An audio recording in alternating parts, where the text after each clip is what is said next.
The worldview is changing dramatically. Stefan Burns, you still don't understand how alignments in the solar system activate objects that are involved in the alignments. I'll tell you. The alignment must be straight.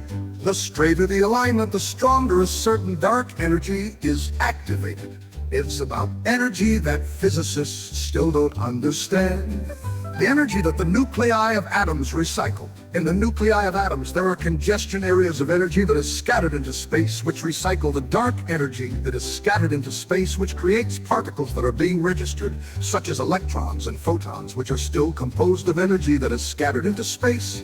This energy that is scattered into space, dark energy, is activated during alignments. The stronger, the longer these dark energy particles meet each other on the opposite sphere. The longer the time, the straighter the alignment.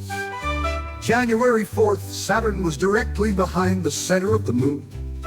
This resulted in a very strong activation of dark energy. The Earth had already been directly between the moon and Mars on the 1st day of January. On the 5th day of January, Neptune was still almost directly behind the moon. So it was no wonder that you had wild snowstorms there in the USA right then. And it was no wonder that you had wild tornado outbreaks on March 14th and 15th. On March 12th, Saturn was quite directly behind the sun. On March 14th, a total lunar eclipse, meaning the Earth was very directly between the moon and the sun.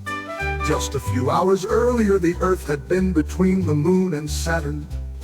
On the evening of March 14th, the Earth was still between the moon and Neptune. So the sun was able to activate the dark energy that was being pushed towards the Earth all the time, and the moon participated in the activations 3 different times on March 14th. This was a completely exceptional situation. I had predicted in advance more than 2 months earlier that there would be a very high chance of tornado outbreaks on March 14th, 2025.